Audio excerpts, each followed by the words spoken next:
For 2,000 years, one of Christianity's most sacred rituals has also been the source of one of its deepest, most passionate debates. It really all boils down to one simple yet incredibly complicated question. When Christians share the bread and wine of the Eucharist, what some call communion, are they taking part in a powerful symbol, or are they receiving the literal, actual reality of Christ himself? I mean, the two main views couldn't seem more different, right? On one side, you have a miraculous transformation. On the other, a profound act of remembrance. So you gotta ask, if we really want to get to the bottom of this, what did the very first Christians believe? I'm talking about the church fathers, the ones who learned directly from the apostles. All right, to try and crack this mystery, we have to start with the evidence for a very literal interpretation. And let me tell you, the early writings are filled with some surprisingly direct language. Now think about the timing here for a second. Ignatius of Antioch is writing this just one generation after the apostles, and he's directly calling out people who deny that the Eucharist is the flesh of Jesus. The language he uses is just absolutely clear. There's no ambiguity there. And it doesn't stop there. A few decades later, you have the great apologist Justin Martyr, and he makes the case even stronger. He's teaching that this is no ordinary meal. He says the food after the prayer becomes the actual flesh and blood of Jesus. He draws this really sharp line between what he calls common bread and the Eucharist. And then there's Irenaeus of Lyons. He takes it even a step further. He argues that believers are physically nourished and sustained by the literal body and blood of the Lord. So the message from these early guys seems pretty consistent, right? It's physical, it's realistic. So looking at all of this, you'd think, okay, case closed, right? The early church clearly believed in the real presence. But what if there's more to the story? What if the context of why they were saying these things changes everything?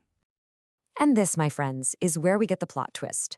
Because to really get what the church fathers were saying, you first have to understand who they were arguing against. See, the early church was locked in this fierce theological battle. They were fighting heresies like Gnosticism and Docetism.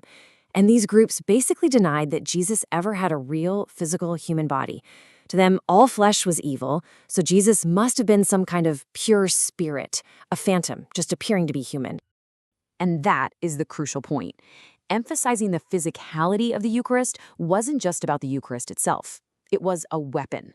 By insisting that Christians ate the real flesh of Jesus, the church fathers were making a bold, defiant statement against the Gnostics. They were screaming, Jesus was real, he had a body, he was not a ghost. And this quote right here just blows the whole thing wide open. This is Tertullian, the same guy who used literal language in other places, and here he explicitly clarifies what he means.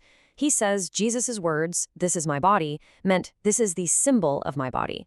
For him, the symbol only had power because the body it represented was real. It's so much more nuanced than it first appears. And he wasn't the only one. Centuries later, the great theologian Augustine of Hippo uses similar language.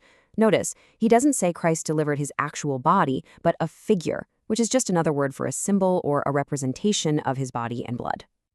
Then you have Clement of Alexandria, another key voice from that era. He's just as direct, stating plainly that wine is the symbol of the sacred blood. So all of a sudden, that open and shut case we thought we had, well, it's not so simple anymore. So what on earth does all this mean?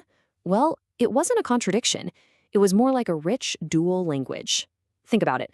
When they were fighting Gnostics who denied Jesus even had a body, they used that strong, literal, physical language. But when they were explaining the sacrament's spiritual meaning to believers, they used symbolic language.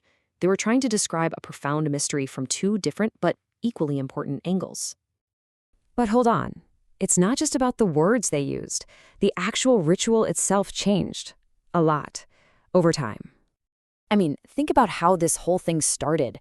It began as an intimate, shared meal in someone's home, often part of a bigger dinner. But after Christianity was legalized in the 4th century, everything changed. Worship moved into these huge, grand public buildings, and it became a much more formal, structured ceremony. That whole journey, which eventually led to the 13th century definition of transubstantiation, naturally changed how people understood the ritual, placing a much bigger emphasis on awe and mystery. Which, of course, brings us all the way back to our original question. If we have all this history, why is this still such a huge debate today? The simple truth is that history didn't leave us with a single, easy answer. It left a complex, profound, and kind of beautiful legacy. The earliest writers gave us both a literal and a symbolic vocabulary to talk about this incredible mystery. And both ways of speaking were rooted in defending core truths about who Jesus was. So at the end of the day, this whole thing isn't about proving who's right and who's wrong. It's about understanding that both sides of this 2,000-year-old question have deep, authentic roots, going all the way back to the earliest days of the church. And maybe the real takeaway is that the very complexity of the past is exactly what allows this foundational question to still be so powerful today.